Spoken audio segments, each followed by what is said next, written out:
Hello, my name is Dr. Tanya Hill, and I'm here to talk to you about my book, Let's Kiss.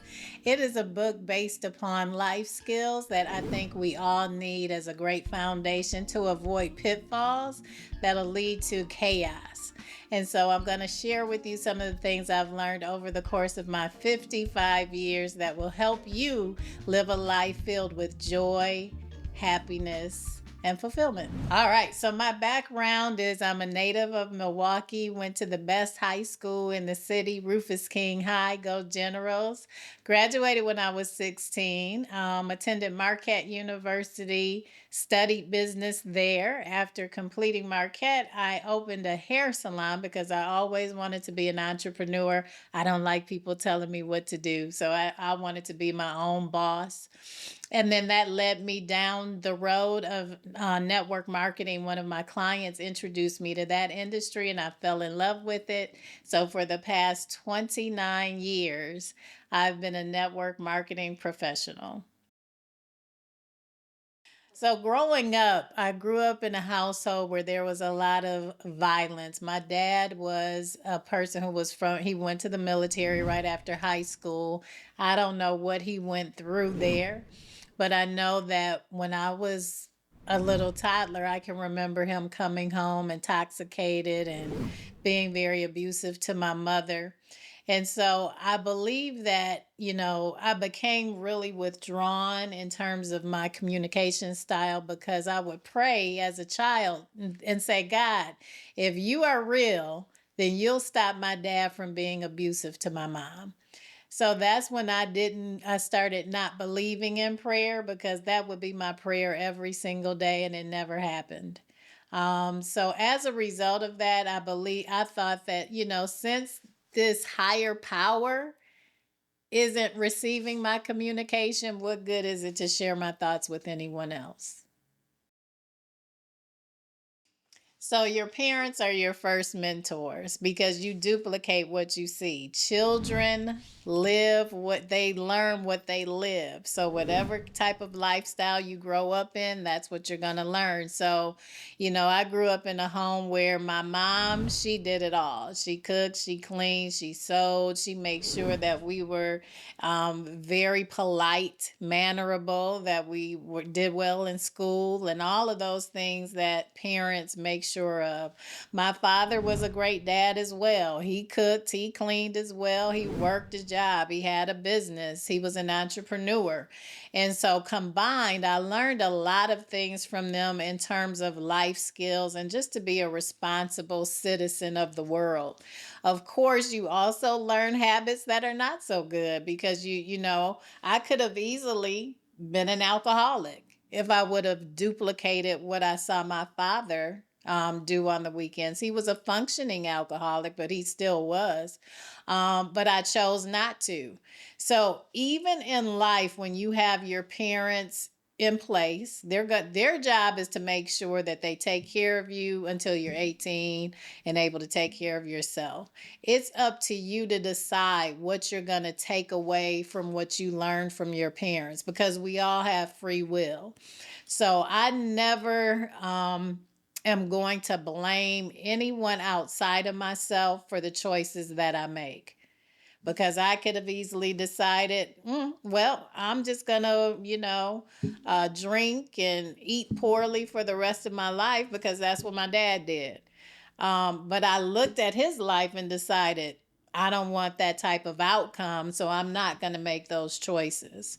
So I suggest that people, instead of, reflecting on your childhood and dwelling on the things that you can't control, that you didn't like, learn from them and decide to operate the opposite way.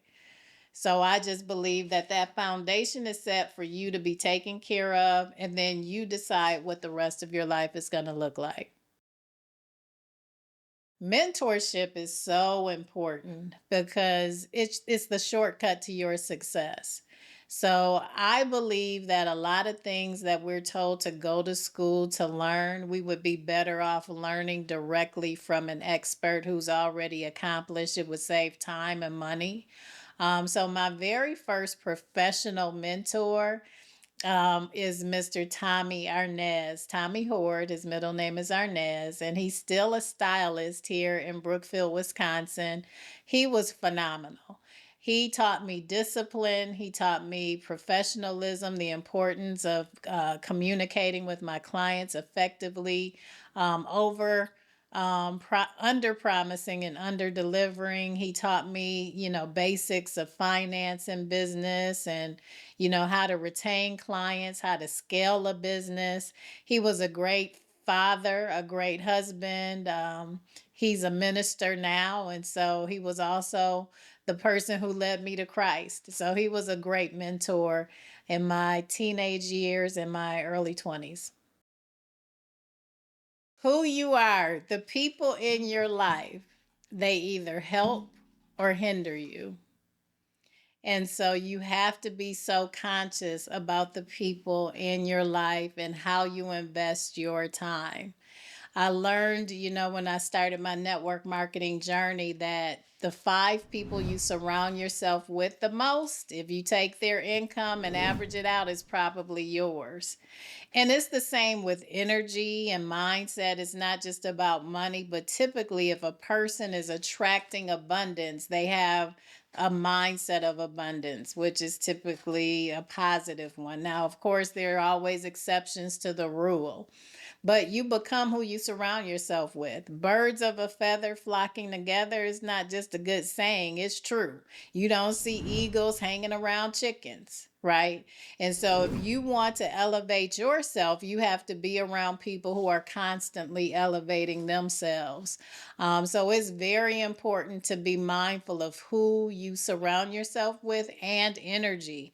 Energy is real. You can walk into a room and either feel uplifted or drained. So you want to make sure that the people you surround yourself with give you that energy that you're looking for to elevate yourself to the next level. As it relates to finances, that discipline that we talked about, this is a big deal as it relates to finances, because most people don't want to delay their gratification. People today, they see something, they want it. But a great habit to form is to live way beneath your means. So when you have money coming in, save at least half of the money, right? If you see something you want, um, you may not be able to get it right away. So don't get credit cards. Only get credit cards to build assets, right? So we don't want to develop those habits that we see and fall prey to banks and credit card companies. I know when I was in college, we couldn't work our freshman year, and we would still get credit card offers that were pre-approved. So that told me, now looking back, it's a system in place designed for us to put ourselves in a situation where we owe, so that we can compound into banks to make them wealthy. So I never applied for a credit card, but at college campus, every student will receive pre-approved credit cards. So you have to think about the system that provided us with those pre-approved credit cards. They were attempting to help us create horrible habits before we even had a job. So, being disciplined with your finances, making sure that you understand the importance of savings, investing right away. Invest at least 10 to 20% of what you bring in. If you do that at 18, by the time you are 55, you will have a great savings put away or investment vehicle funded properly. But it's never too late. So you definitely want to make sure that when you think about finances, you attach yourself to someone who's where you want to be financially, and ask them, how did you get there? How did you get there? But it starts by living beneath your means. So if you can set a goal to live on 50% of your income, you'll be good. So I remember Bishop Darrell Hines. He was my when I was getting married to my ex-husband. he gave us counseling and he talked about finances because we did very well for ourselves financially. So he said to us, you know, you're going to have family members who are coming to you asking you to borrow money because you all are doing well. So what we do is we set aside a certain amount of money that we are going to help people with for the year. And once it's gone, that's it. And so, if you are in a position to do that, great. But you can't allow for people who are not disciplined to eat away at what you've been able to put away because you are disciplined. Here we go back again, addressing who you surround yourself with, right? And so those decisions that you make about the people in your life, and you can't pick and choose who your family members are, who you love, and all of that kind of stuff, but you can choose to make the right decisions for you. And never let anyone make you feel guilty about the fact that you're not giving them what you earned because they have the same opportunity to earn and save just like you do. And so, one of my favorite terms that I used to use all the time when people would ask me for something, I would say, you know what, I would love to help you, but I just can't right now. It's just that simple. Organization and discipline to me go hand in hand. Being organized means you have a certain system that you follow in your life and in your business. So, for example, having a set time to get up, having a set time to go to bed, having a set place where you place your keys, and coming in and hanging up your coat. When you get up, you make up your bed. So, being organized in all ways really sets you up for discipline. Because if you have a system in place that you follow, that is discipline.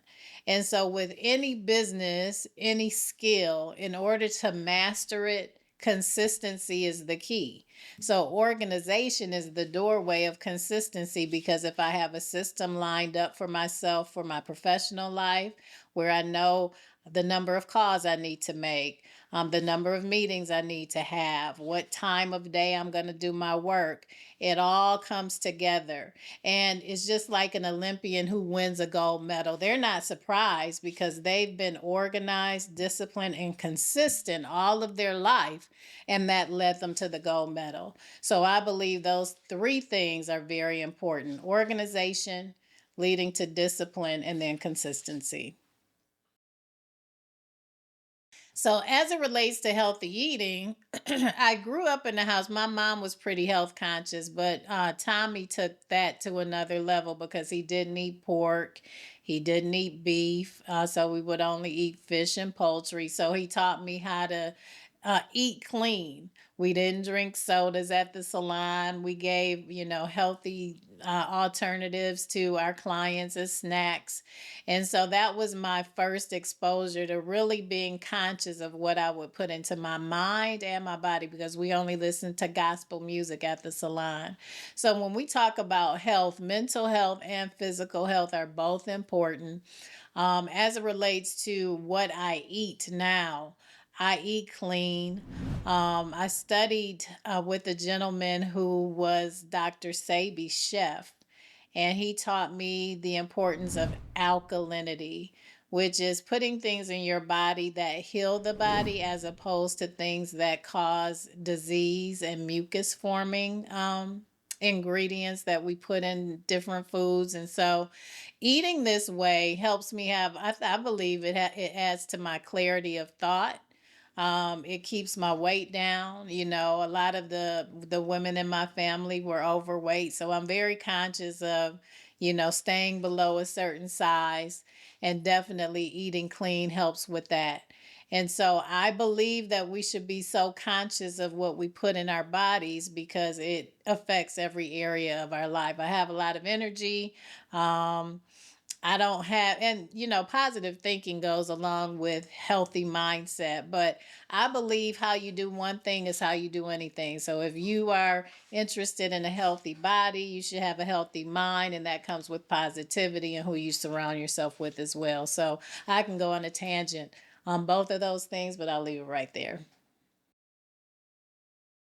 Contained within the book are chapters that deal with all of the principles of life that I believe we need to master in order to live a fulfilling life, such as relationships, finance, mindset, mentorship, the importance of discipline and organization, and a few other things. So, the name of my book is Let's Kiss, and the KISS is an acronym for Keeping Life Super Simple. So, that I is a small letter L. And that's my mantra. I believe in life, we complicate things. I think a lot of times we overthink things instead of taking action. And if we just apply very simple lessons that the book will display, then we can live a life that's full of joy and fulfillment. What I want people to take away from this book is that if we just set aside time to understand who we are, what we value, what we want, the type of life we desire to create, then you'll be able to use this as a guide to do just that. Sometimes we make decisions based upon what people expect of us, especially our parents.